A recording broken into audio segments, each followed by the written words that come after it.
Hi, everybody. I'm Alex Fraser, producing director at Bucks County Playhouse, and I'm thrilled you're with us tonight for another installment of Word of Mouth Live. So Bucks County's going green next Friday, and our restaurant, The Deck, which is considered an outdoor restaurant by the Board of Health because of our big windows and fans, opened last week. We're open Thursday through Monday. We also have dining in the courtyard. It's going really well, and we hope you will join us.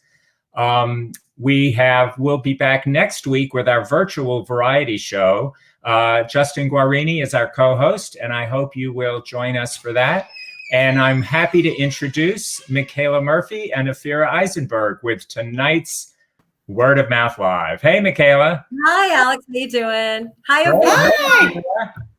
Gosh, wow, I love this format. I know. It's great. Have a great show, y'all. Thank you. Hi. Hello. Oh my gosh, it feels like it's been time is just weird right now, but it definitely. I know. What is time? Never. It's like, I was like, oh, how do we do this? Anyway, we got this new format, StreamYard.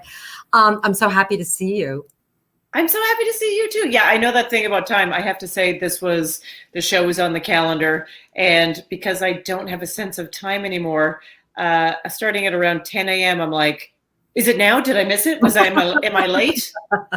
11 a.m., I'm like, was that 5 minutes? Was that 1 hour? Is it the day gone? I don't know what's going on.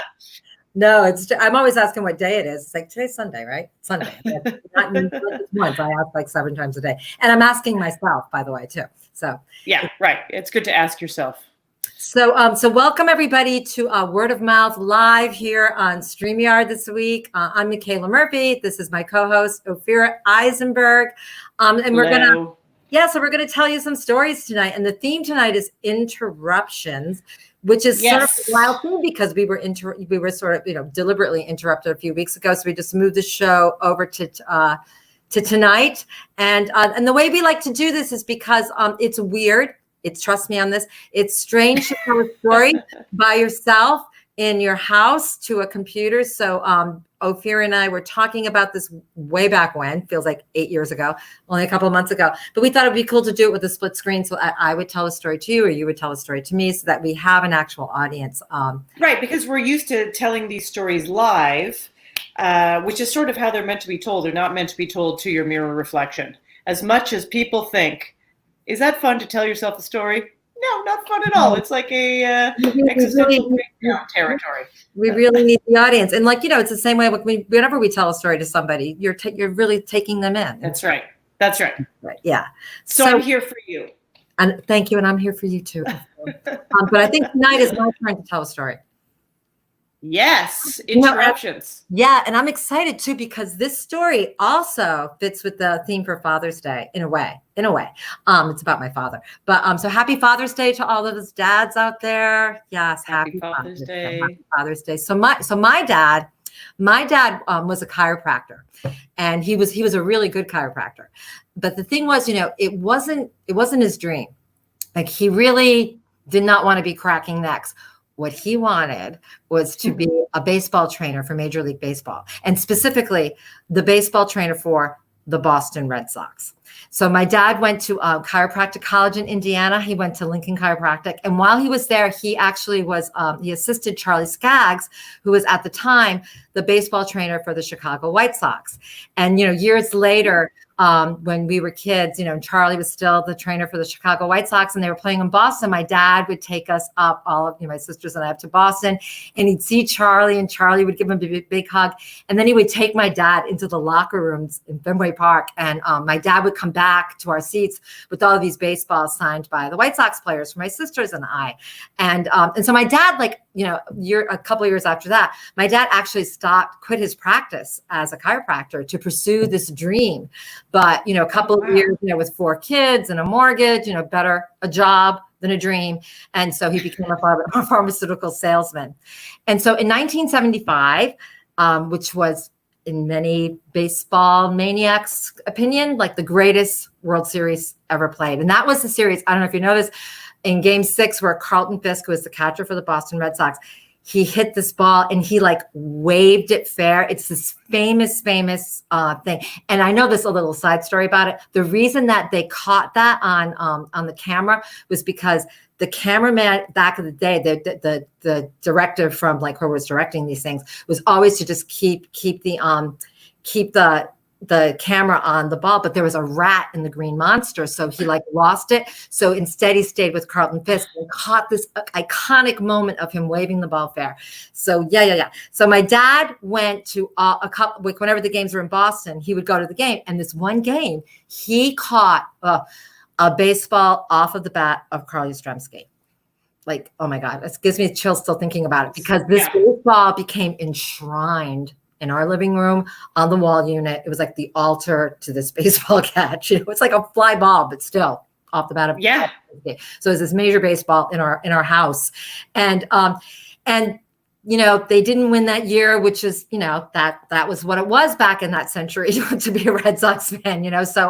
So my family, like, they came really close, and it was a great series, but they did not win it.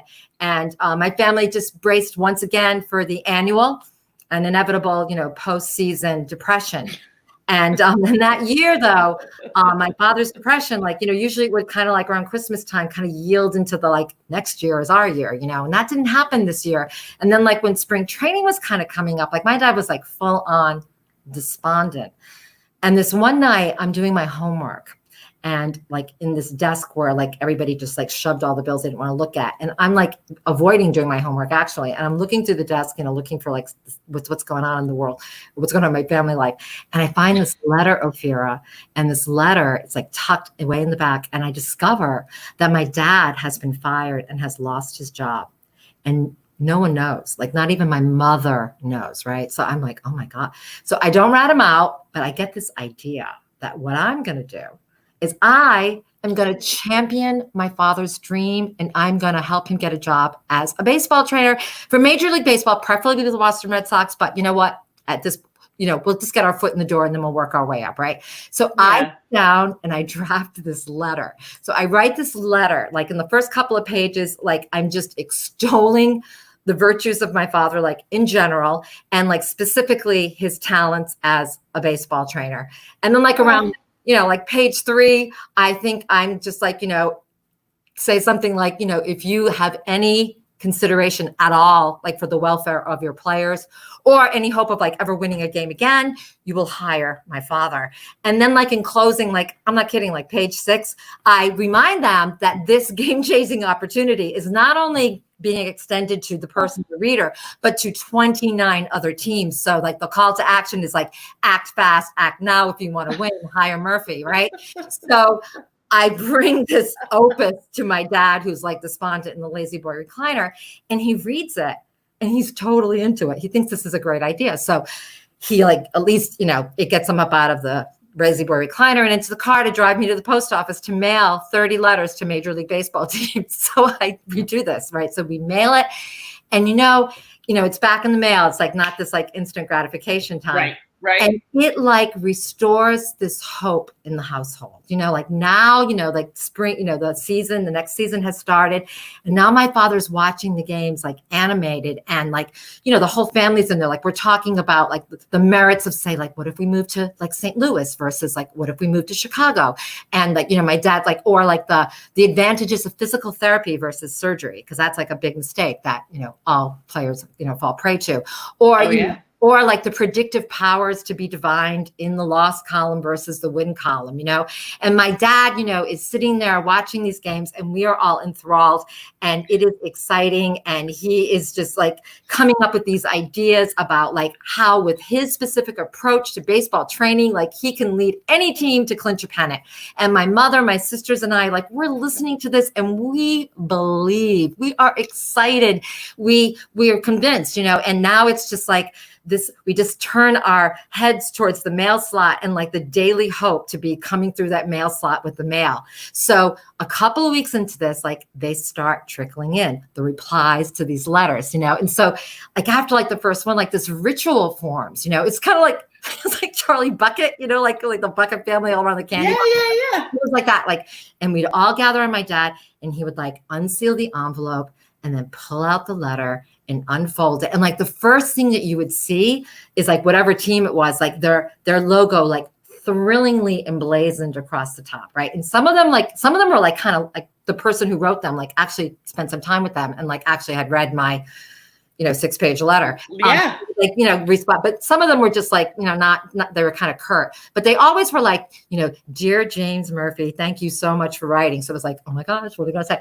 And then, but they always kind of ended with some variation of, but we're very happy with our current trainer, that kind of thing. Right. But we were Red Sox fans, Ophira, so we were conditioned to never give up hope. So like, yeah, that letter, that they lost out on the opportunity. There's always tomorrow, like the next, so every day, a letter would come in the mail and the same thing, and we never gave up. And around letter 15, though, like I saw what was happening. There was a definite pattern had been established. So I decide that I'm going to write a letter to my father from me.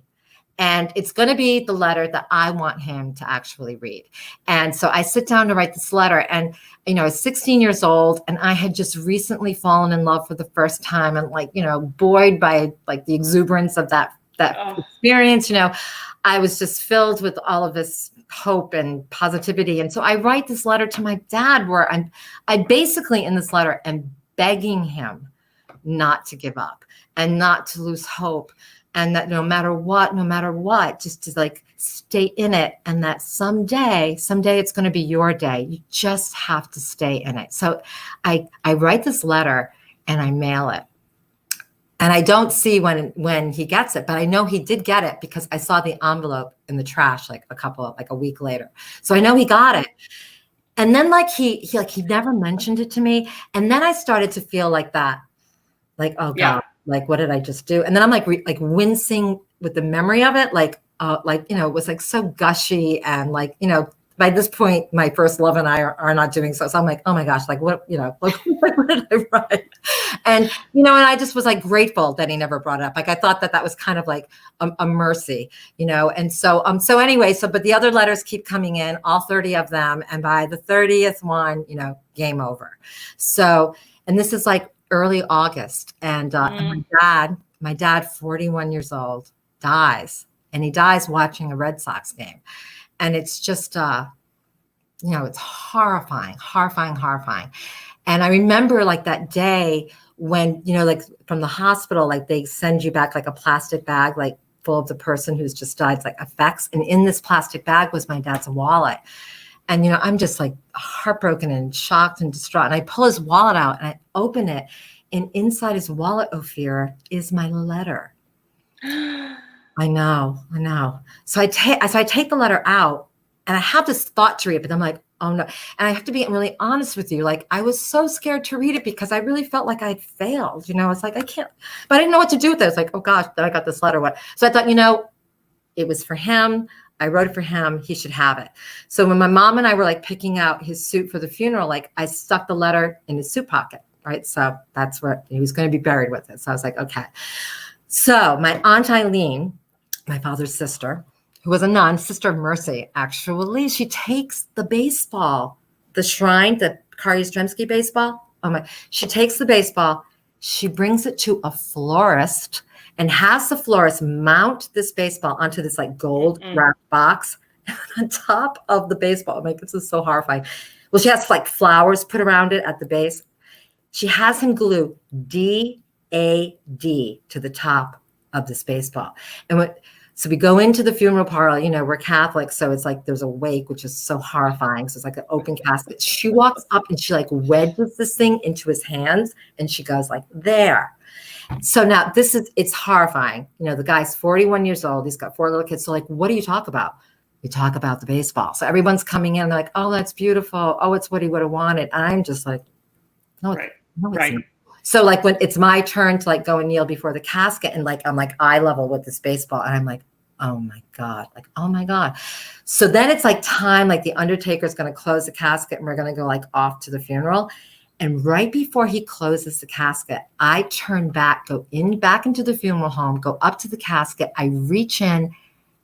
Ophira, I don't take the baseball. I grab the letter.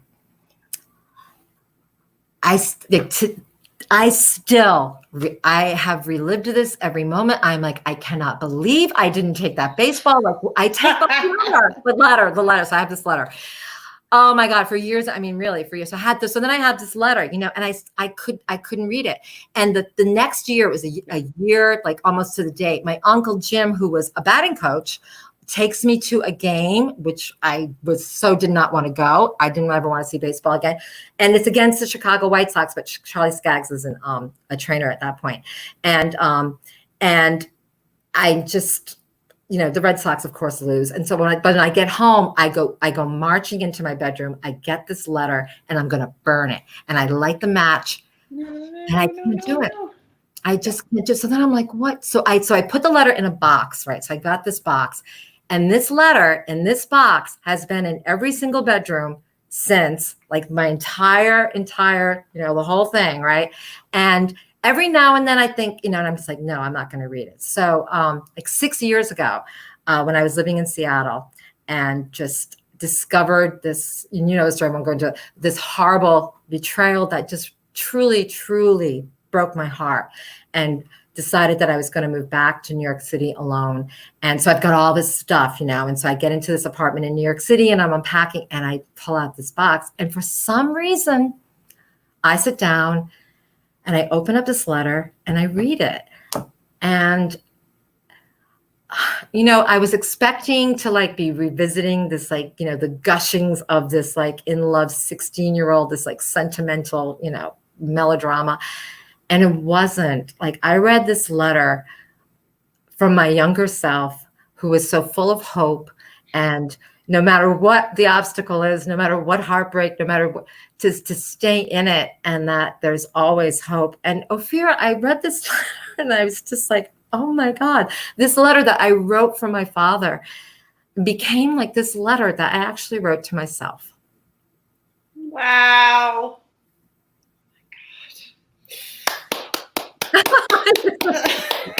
So happy Father's Day, Dad. That's a story. Oh my, that's not just a story, Michaela. It's like the story. I want to show you something. Wow. I'm going to show you something. No. Okay. Oh my God. Here's it looks Very like nice box. Very nice box. Yeah, there it is. You can see it. And I'm going to show you. I'm not I haven't opened it since then, and I'm not about to open it now. Oh, hang on. A little technical difficulty with the box. Oh, here it is. Yeah, here From it is. 16-year-old Michaela. Yeah, here it is, Beth. Wow, I know. And obviously, things haven't changed. It's 5 pages long, so there you go. I had a lot to say about hope and love. That's my story. That is a epic story and so beautiful. I didn't know it was possible to tear up having someone tell you a story across Steam. What is this called? Anyways, you know what I mean, the interwebs, but it's possible. That was incredible. Oh, thank you so much. Thank you so much for listening to my story. It was so nice to talk. Oh, what a pleasure. What a pleasure. Thank you. Well, we've got 3 other great stories. I'm like, where are we? So let me, without further ado, bring on our next storyteller, who's very, very dear to myself and to the Playhouse, Ellen Gallos, who was formerly the education manager at the Playhouse, who has for 3 years watched many storytelling workshops, many storytelling shows, many storytelling slams, and she's making her storytelling debut tonight. So please welcome Ellen Gallos. Hello. Hi. I'm so excited to be on this side. Normally I'm the Wizard of Oz. I'm pay no attention to the man behind the curtain. You're usually bringing us all on and off. Hi, how are you? So nice to see you. I'm excited. Excellent. So you got a story for us? I do. So my sister and I would keep watch from her bedroom window.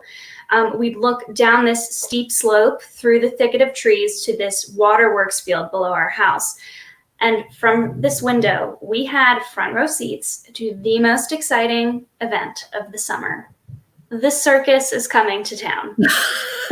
I love that. So it was almost like presents on Christmas morning, like the tents and the trucks and the trailers, they would just like appear during the night in the field below the house. Oh, wow. And like on the first day, it would be like the trucks. And the second day, the performers' trailers would kind of like circle up like a Tinker caravan.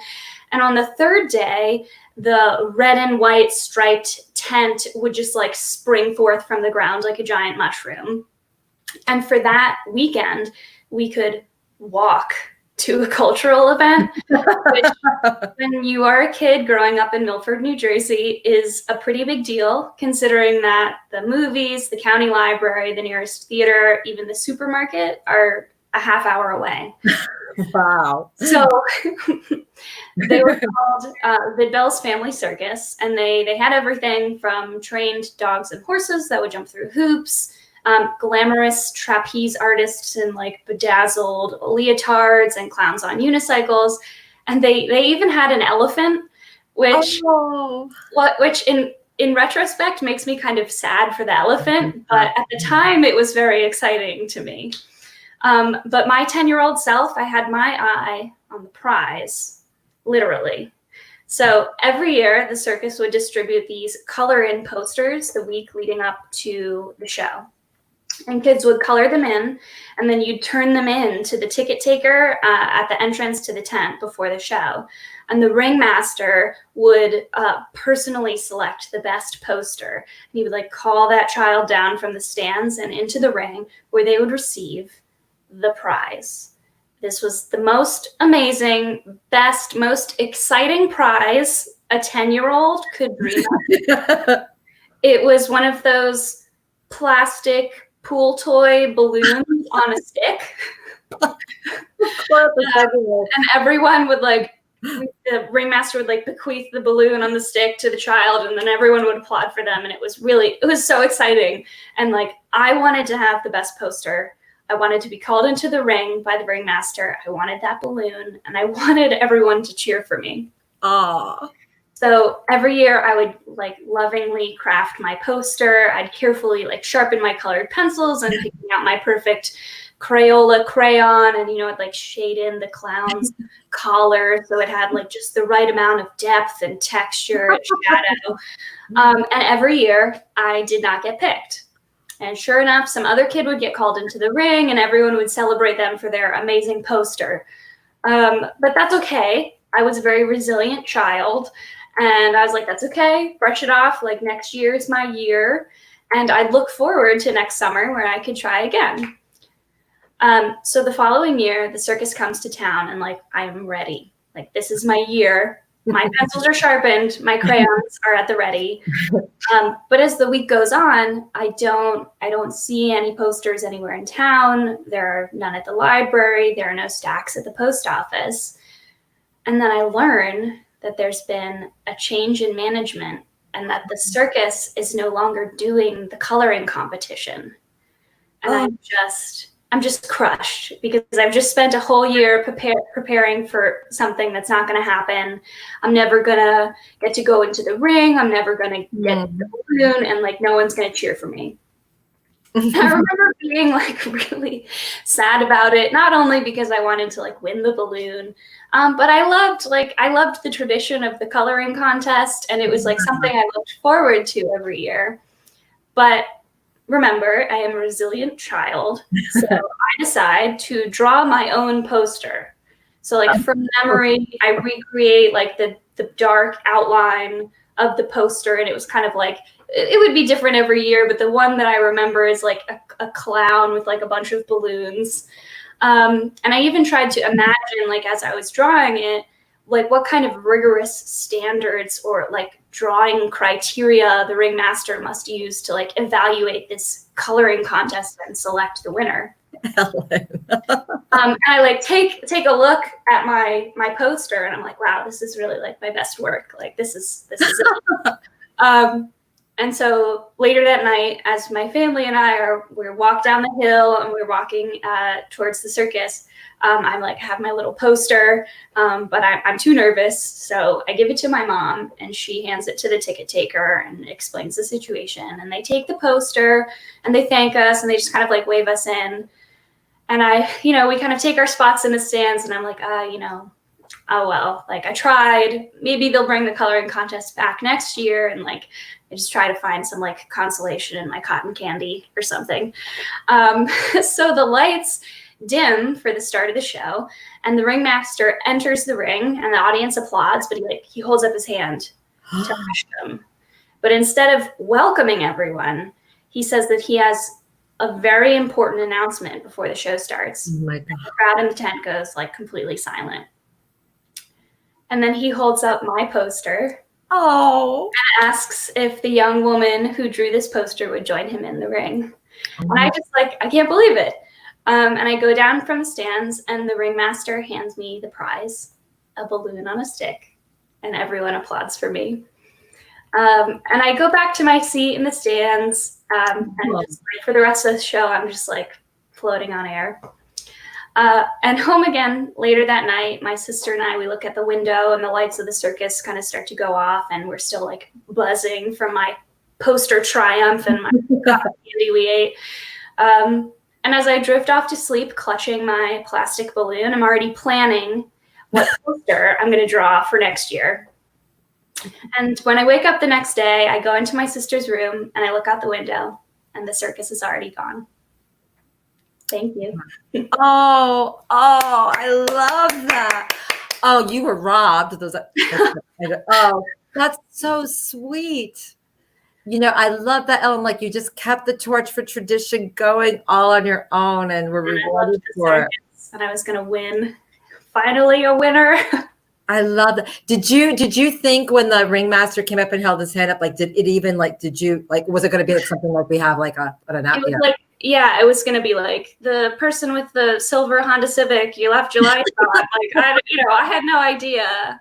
That I would.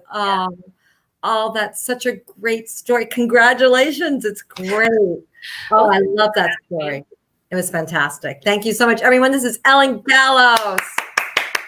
Yay. Oh, thank you so much for coming and doing this. I so appreciate it. I loved hearing your story. It's so great because I know you, so like it's very you. I love it. Thank you. So we're gonna be Ophira, wasn't that the sweet? That was great. Thank oh my you. goodness, I really want a balloon on a stick right now. It's so fun. I'm telling you, it's the best prize. I think you can make your own, I'm sure. But anyway, I want one that I win. With you. It's so sweet. Oh God, it's like the eye, like it was great because it's like through the eyes of a 10-year-old, the prize. Right. There you go. So I'm going to take my exit, and Ophira, you've got who's Faye Lane. Yay, Faye Lane. Oh, yes. Please welcome someone I know and love and have had the opportunity to do stories with around the world. That's right. Faye Lane, everybody. Faye Lane. Hi. How is your interrupted life going right now? It's quite interrupted, but I'm really enjoying the interruption. Okay, good. That's politically incorrect. Is it wrong to say I'm really enjoying the interruption? Some like in quarantine, some people thrive in quarantine. I mean, I'm an isolator. This is perfect. Now I have an excuse not to go anywhere. So that's right. Well, that's the thing. I know it's like more pressure. More pressure. So what is your story though about interruption? So the work from which I have been interrupted, as you know, yes, is that of a stewardess. So I have a stewardess story for you. Okay, yes. On April 9th of 2011, I was standing in the aisle of an Airbus A320 wearing a long silk scarf tied on the side, holding a tray of cocktails, when I heard the sound that every flight attendant desperately hopes never to hear. The dreaded triple high-low chime. Ding dong, ding dong, ding dong. I saw this red flashing light which indicates an emergency call from the captain. And I locked eyes with my friend Henry and my friend Michelle, who were at the back of the cabin, thinking, thank God I don't have to navigate this alone. Before I even picked up the phone, I wrote 4 letters on the palm of my hand. TEST, a mnemonic device. Type of emergency. Evacuation necessary. Signal to evacuate. And time available. I picked up the phone and said, Captain, it's Faye at the front of the cabin. And I heard, Faye, we're experiencing a catastrophic engine failure. We will be evacuating this aircraft into the water. The signal to evacuate will be the words Easy Victor, and you have approximately 12 minutes to prepare the cabin. And before I tell you what happened, which was crazy, I want to go back a bit and tell you how I got to that moment. But before I do that, I feel a moral obligation to tell you that I was not speaking with Captain Sully, and we were not about to evacuate an Airbus 320 onto the Hudson River.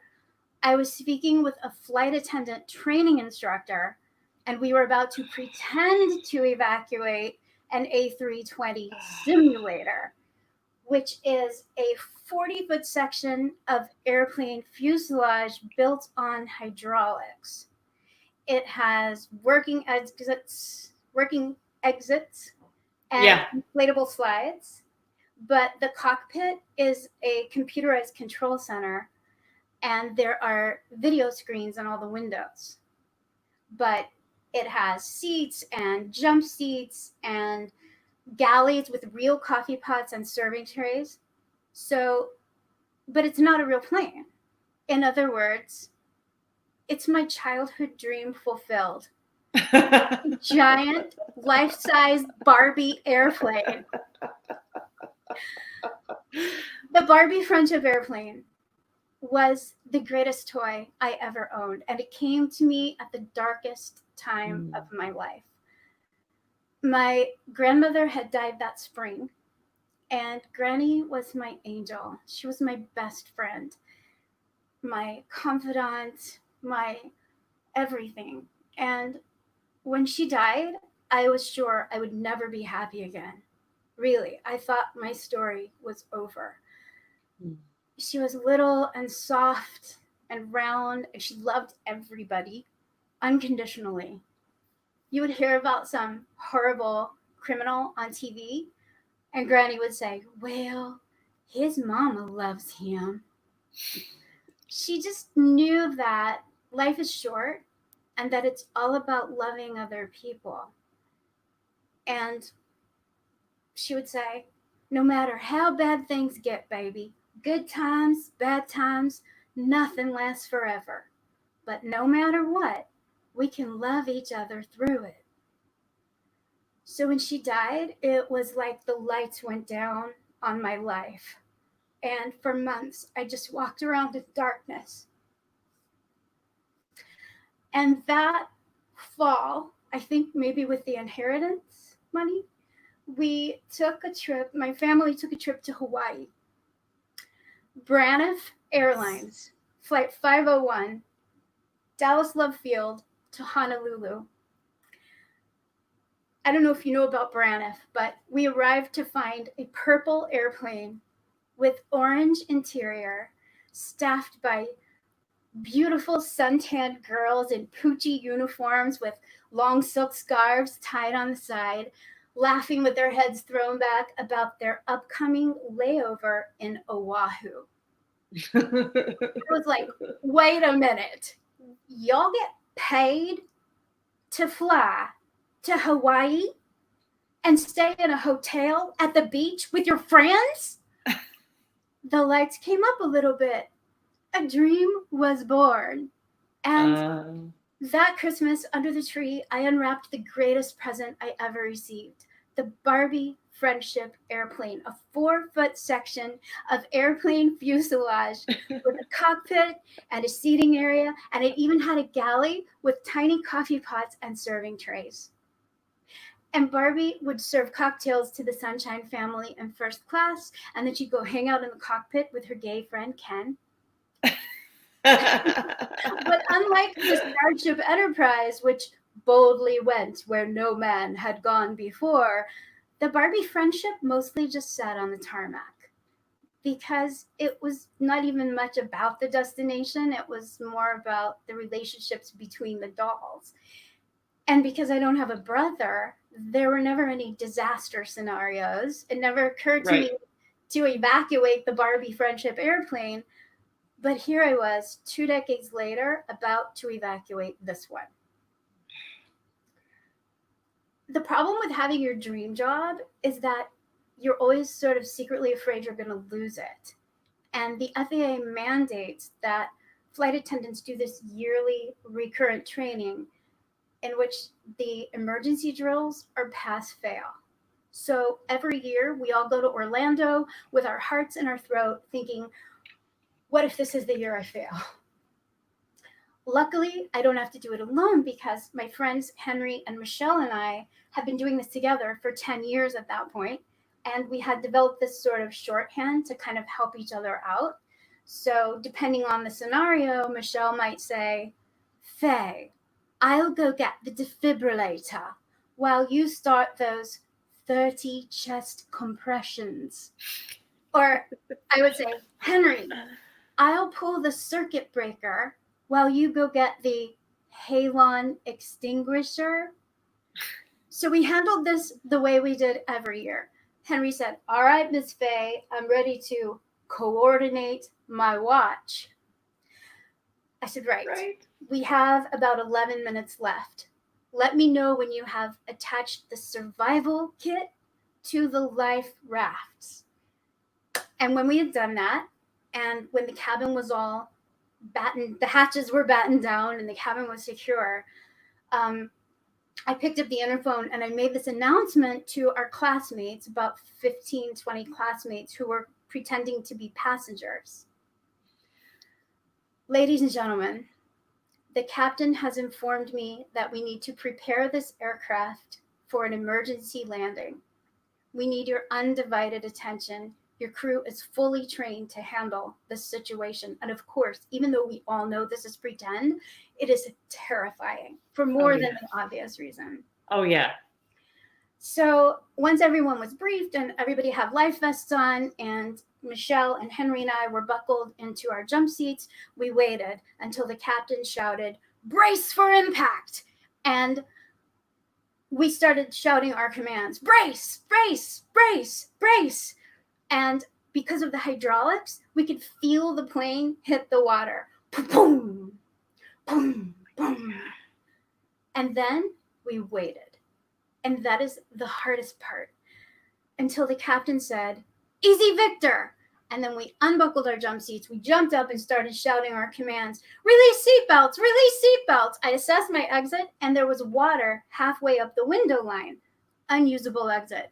I said, this exit blocked. Go that way. I assessed my secondary exit. Water halfway up the exit line, halfway up the window line. I said, these exits blocked. Go that way. These exits blocked. Go that way. And then I heard a horrible thing. Michelle and Henry at the back of the cabin shouting, this exit blocked. Go that way. This exit blocked. Go that way. There was nowhere to go. I looked at the overwing window exits, which are only used as a last resort in a ditching, and the water was more than halfway up the window lines there as well. And soon the water was at the top of every window line. We were underwater. We all just stood there in this eerie blue silence, and eventually the lights came up and the instructor came out of the cockpit, and I said, what did we do wrong? She said, nothing. She said, your communication was excellent. You worked together, you prepared the cabin perfectly. There was nothing you could do. Somebody goes, oh my God, it's a Kobayashi Maru. The Kobayashi Maru is a training exercise from the movie Star Trek Wrath of Khan, spoiler alert, which geniusly opens with the entire cast dying in what appears to be an explosion of the Starship Enterprise. And you're like, what the hell just happened? And then the lights come up and Captain Kirk comes out and he tells this trainee that this whole thing has been a test of her character. He says, how we deal with death is just as important as how we deal with life. And I have been thinking about all of this a lot lately because this month is the anniversary of my granny's death. And next month, I'm going to Orlando for recurrent training without Henry and Michelle. And this COVID thing, even though I have been enjoying the isolation, is definitely a test of character.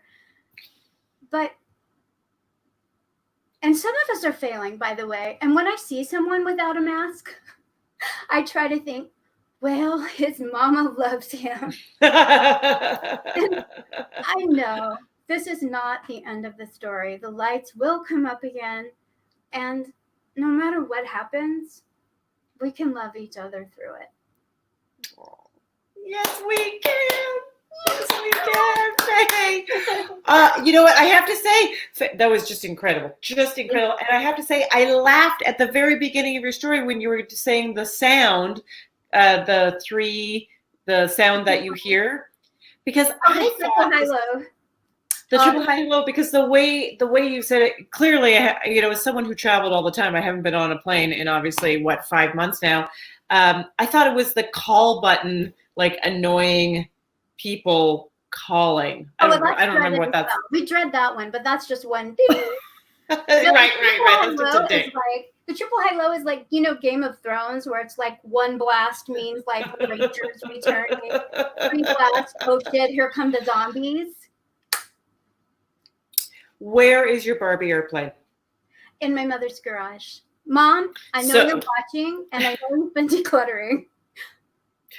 It should be in my mother's garage. I hope it's in my mother's garage. Yeah, I had to recently take my Barbie dream house from my mother's garage. You have it? I didn't bring it back to New York because it's bigger than I thought.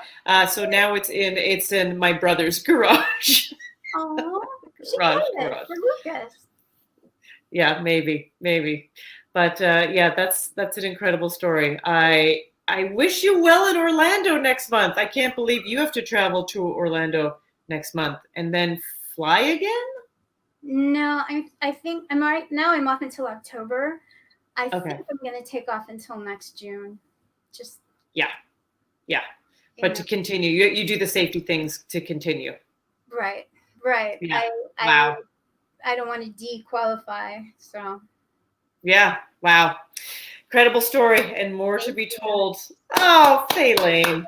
What a joy it is to see you. You too. I love you so much. Yeah. Faye, I'm sweating. I know, right? I'm like, I was freaking out. Yeah, even though what you said it was a simulation, I was just like, when I was like, they do that in terrifying. Yeah, I was horrified. And it's so good to see you. I miss you. Me too. Thank you so much for asking me to do this. Oh, thank you so much for saying yes. You would love to. Thank you. Faye Lane, everybody. Yay! That was an amazing story. That was freaking me out. I was like, I knew it. I was still freaking out, and I was like, "What's going on?" Yeah. Oh, I get the. I would.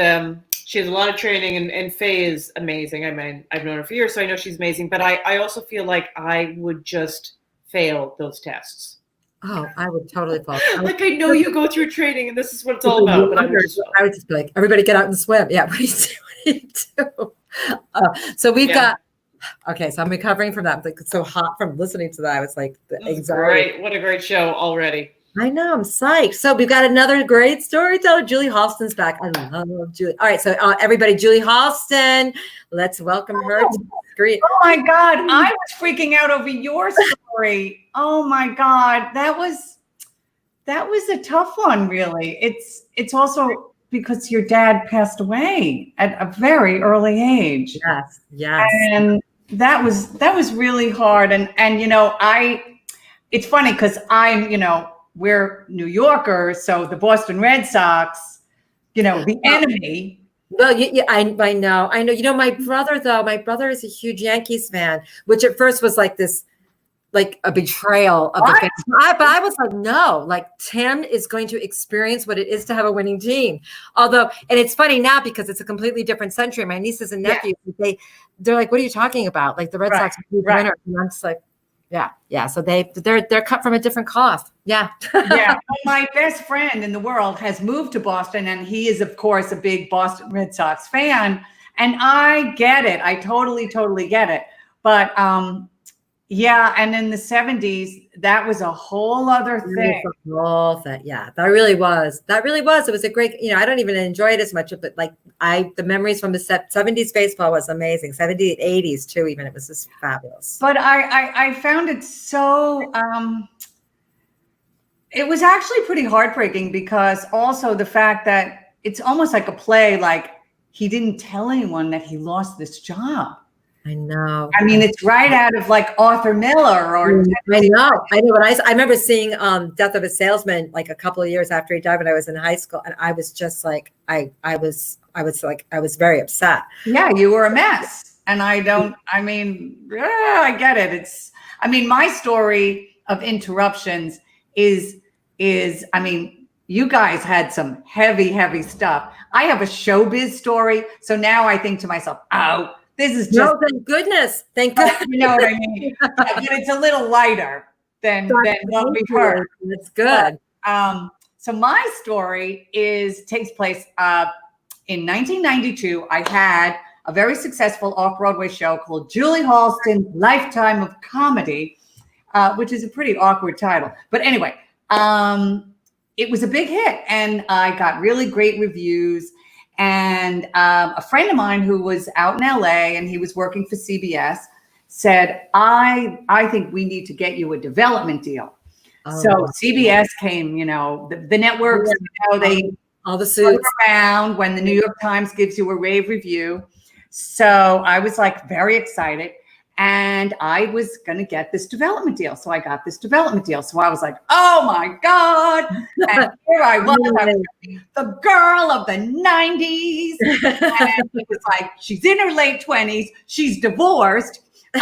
She's living with her gay male friend. She's having adventures. She's kind of a loser, but she's outrageous, but she's smart, but she's funny. You know, it's crazy. She's the girl of the 90s. So does that formula sound familiar? Well, it sort of does because it's Will and Grace, but it was 5 years before Will and Grace, and it was called Those Two. Those Two. And we did a poster where like we were back to back, Those Two. That's amazing. Me and Harvey Fierstein. Oh, wow. Yeah. Wow. Yeah. Those two. Those two. Were wacky. So that was this development deal. So I was very, very excited. And of course, I'm being flown out to LA, Michaela. You know, the car picked me up, the Lincoln Town car. They take me to the airport. I am in first class. Nice. I literally sit down. There is like a half a bottle of champagne for me. There's a beautiful salmon dinner, and then they have like the warm cookies for you in first class. It's just unbelievable. And I'm being, you know, everything is, you know, Miss Halston and this and blah, blah, blah, blah, blah. So I'm just like, well, this is amazing. So this woman, this young girl, very beautiful girl, bounces onto the plane, no luggage, very beautiful, fit as a fiddle. And she is wearing a button that says, yes, I'm an aerobics instructor. What? Wait, what? Yes, I'm an aerobics instructor. Oh my gosh. And she sits right in front of me, and I hear her talk to her seatmate, and she says, "Hi, my name is Flicka." No way. Flicka. So I'm like, what? You know, I'm like, wait, Flicka, the aerobics instructor. Yes, my name is Flicka. Yeah. And I'm like, okay, this is Hollywood crazy. And then a little later, I hear her tell her seatmate, actually, my name really isn't Flicka. It's Sydney, like the country. Oh no.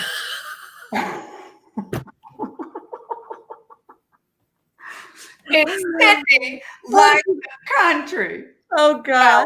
I'm like, wow, this is fantastic. This is gonna be one Hollywood adventure. You're gonna have like the whole season written by the time you leave. This is just fantastic. So anyway, I get to this hotel, and of course, there's a car picking me up, and oh my God.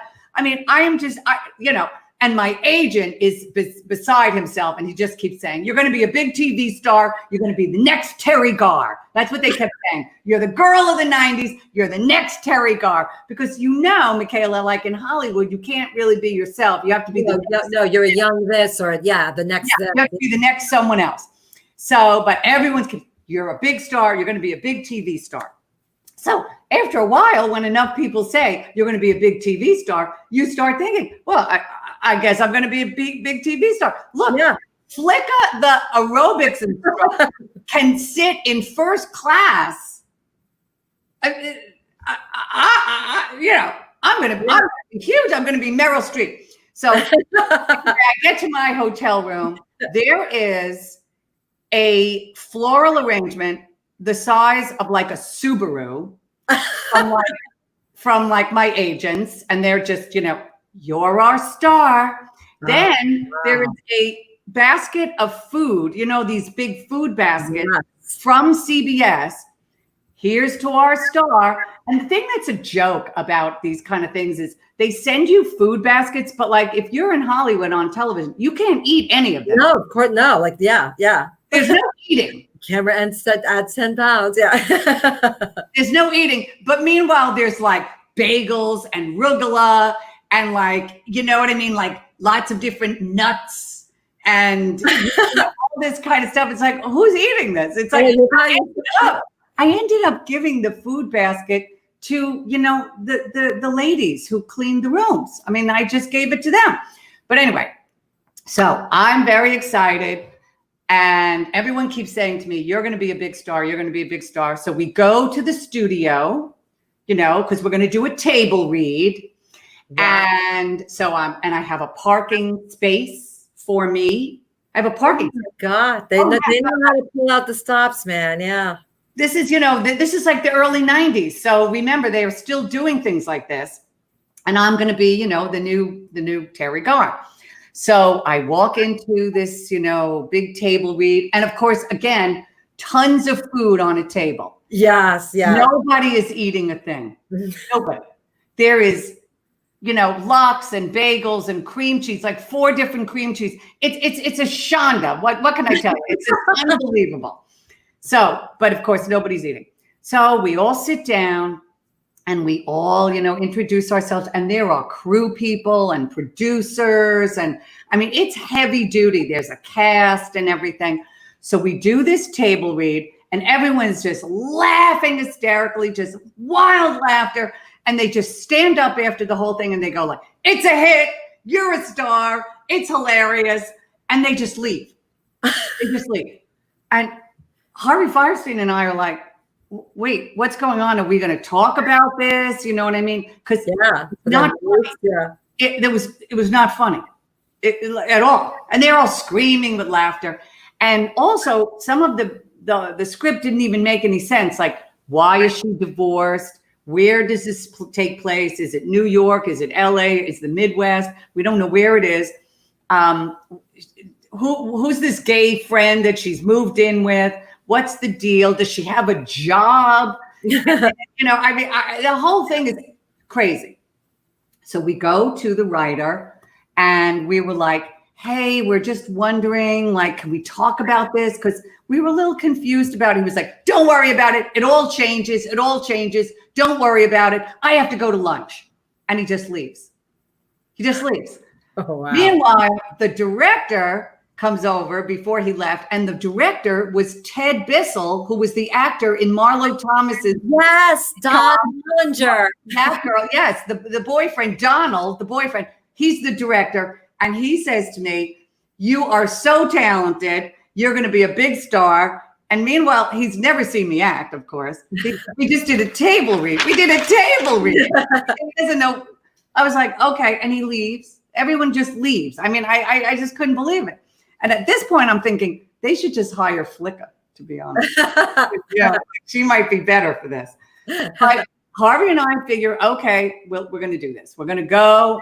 We keep reading, throughout the week. We read the script. No changes. There's no changes. So, and we keep asking, like, well, maybe it should be a little funnier, or there are more punchlines or whatever. Don't worry, they keep saying, don't worry, don't worry. We finally get to the studio where they show us the set. The set, Michaela, that's where the money went. Oh. The set is so beautiful. I was like, I'm going to move in here. I mean, every detail, like the doorknobs were gorgeous. Remember that Mad About You apartment was like, yeah. Yeah, it really was. And meanwhile, I'm supposed to be playing a struggling, she wants to be an actress. It's kind of like that girl. She wants to be an actress, but she's working in like an office, and she's wacky, but she's reassessing her life. But meanwhile, she's living in like 6 rooms, Riverview. And you're like, wait, but she's not talking to her husband. Is he paying for this? How is this? Do you know what I mean? The whole thing. Yeah, she moves in with the gay male friend, Harvey Firestein, and he has another amazing apartment. Meanwhile, he's supposed to be a writer, but he's supposed to be a struggling writer. But then we find out, because they're going to change the script. He's a writer, he's successful, but he's depressed. Oh, so of course he has a huge apartment. The whole thing isn't making any sense.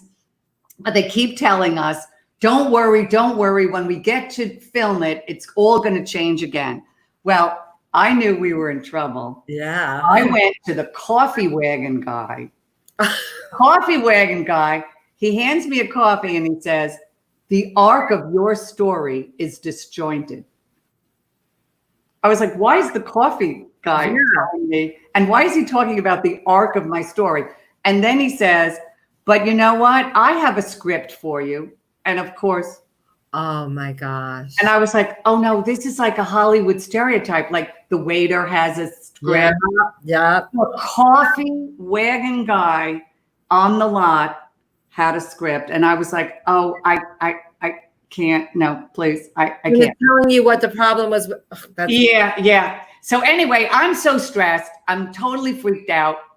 Harvey says, you need to take a day on our day off, go get a massage.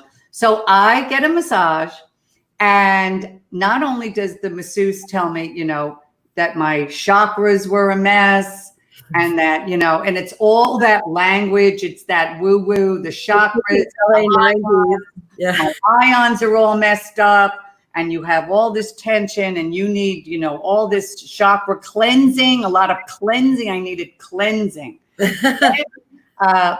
He also said that I needed to have ear cleaning with that candle wax. Do you know? Yeah, that wick where I've seen it. Where like and I was like, no, I'm not going to do that. The candle wax is in a candle on my mantle. It's not going in my ear. But then they also told me that I needed a high colonic. So I did do a high colonic, actually, believe it or not. And I lost 1 pound. So I was happy about that. And I also took a Sweatin' with the Oldies class with Richard Simmons to get into shape. Must have been fun. It was hilarious. And all these older, crazy Hollywood actresses like Barbara Rush and Ruta Lee. People will have to look them up. You'll have to Google them. They were in this class, and I was just like, what is happening? What is happening? So anyway, we get to film these, you could do 2 filmings in front of a live audience. And believe it or not, they were right. The whole thing had changed because the studio boys, the studio, the 33-year-old guys with the baseball caps, they kept coming in and whispering, talking to the writer, talking to the director. They'd never talk to us. And the next thing you know, we're being told, we're giving notes. Harvey, you are gay, but you don't want to be too gay. Yeah. Julie, you're New York, but you're too New York. You're not really going to be outrageous anymore. The gay guy is going to be outrageous, and you're going to be consoling him. You're not really divorced. You may actually get back with your husband. You're just separated, and this is a temporary thing. Oh my gosh. And I was just like, this is the worst. And it was not funny at all. And everything was like toned down. Do you know what I mean? Yeah. And of course, Harvey Fierstein, I know, right? one of the world's most famous gay men, is going, how can I not be gay? Everyone knows I'm gay. Yes. But then they were like, this is what they said. Well, you can be really gay, but you have to be depressed. You're a successful writer, but you're depressed. Play that. Play that. And then they didn't want me to be outrageous. They wanted me to be a little wacky, but not too wacky. So they had me cooking all the time to show that I could be domestic. Can be nurturing. Oh, Julie. And I had to feed like Harvey, like these meals that I was making. It was a nightmare. It was an absolute nightmare. And the boys with the baseball caps kept coming in and blah, blah, blah. Well, we taped these 2, nights. And I knew, I was like, this is a disaster. This is a disaster. And Harvey and I were just like, oh my God.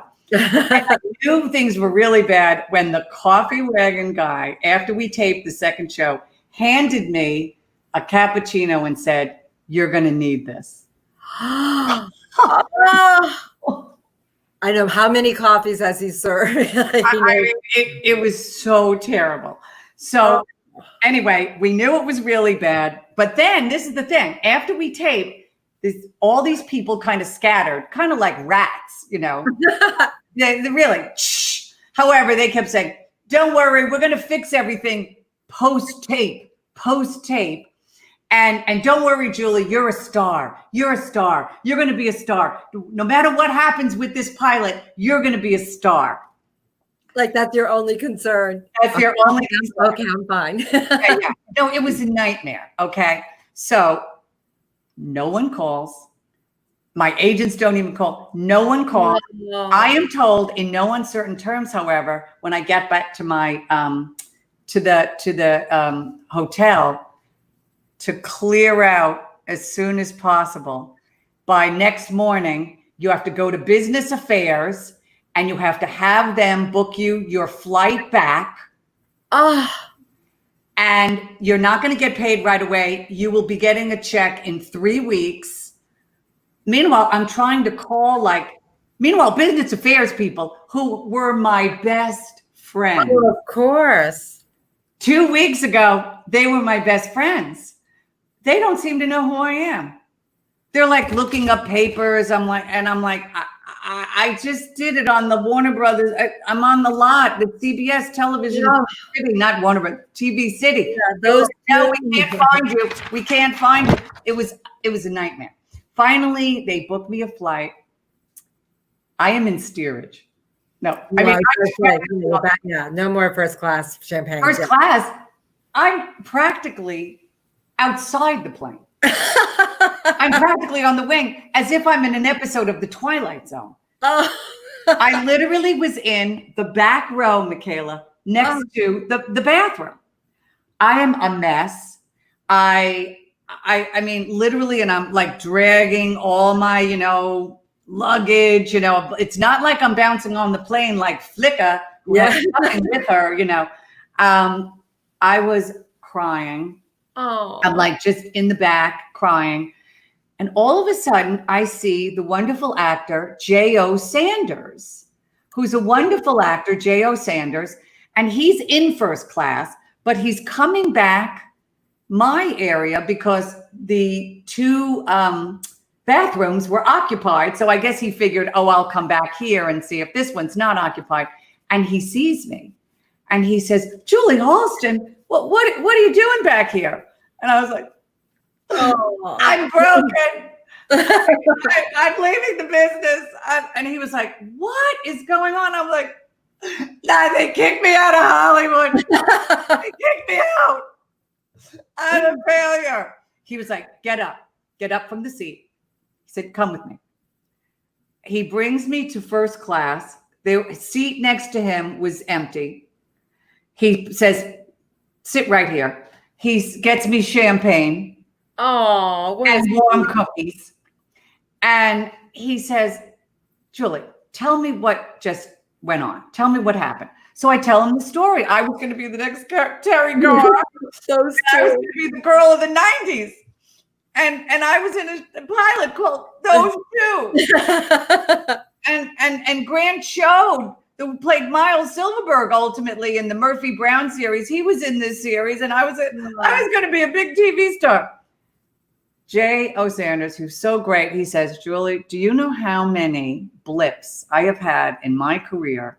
He said, this is nothing. He said, this has nothing to do with your talent. This has nothing to do with who you are. This has nothing to do with your life. This is a slight interruption. This is a slight interruption. And he said, and I guarantee you, once you get that check, this story is going to be on the cocktail party circuit. And lo and behold, that slight interruption, it did come to pass that J.O. Sanders was right. I got that big check 3 weeks later. It paid for a new car, all my bills. It paid for my wedding. And it also paid for us moving into a 2-bedroom, 2-bath at that point. There you go. And I just thought, oh my God, the star interrupted was the start of my whole new life. That interruption started my whole new life. So I always consider it the best interruption that ever happened to me. That's great. Yeah. So that's so nice that he brought you up there and just sat you down and told you, like, look. And we've remained friends since, and he is I just adore him. I adore him. And he's a great actor and a great guy. He is a great actor. He really saved it for me. Julie, I love that story. That story was light, but also, I was like, well, and it did start my whole life. So there we have it. No, it's the business. Yeah. New York. Oh my gosh. Thank you so much. It was great. I love hearing you tell stories. They're just so fascinating and amazing. Well, bless you. I love being here and I love being with you guys. And I love being with all women. It was wonderful. I know it's nice tonight to have I know this would have been like an impossibility 20 years ago. Yeah. Thank you. Oh, thank you so much. Let's bring Ophira back, and I'm going to bring all you guys back in a second. Okay. Hey! Oh, that was amazing. Yes, I'm. You know what? I would like to do all problem solving in my life in first class. Is that possible? Oh, you know what? Totally. Because you really start to believe like this is the way it's going to be from now on. Yeah. No, I've had a couple of class stories that were like life changing. It's just like right.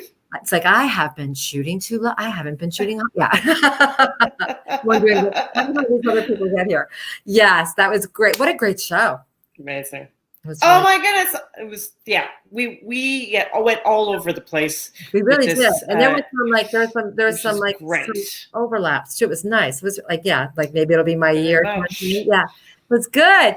Ophira, Ah. thank you so much. So we're going to be back. It feels like we're going to be back on July 12th because next week is the virtual variety show for the Playhouse. Then it's the 4th of July. Can you even believe that?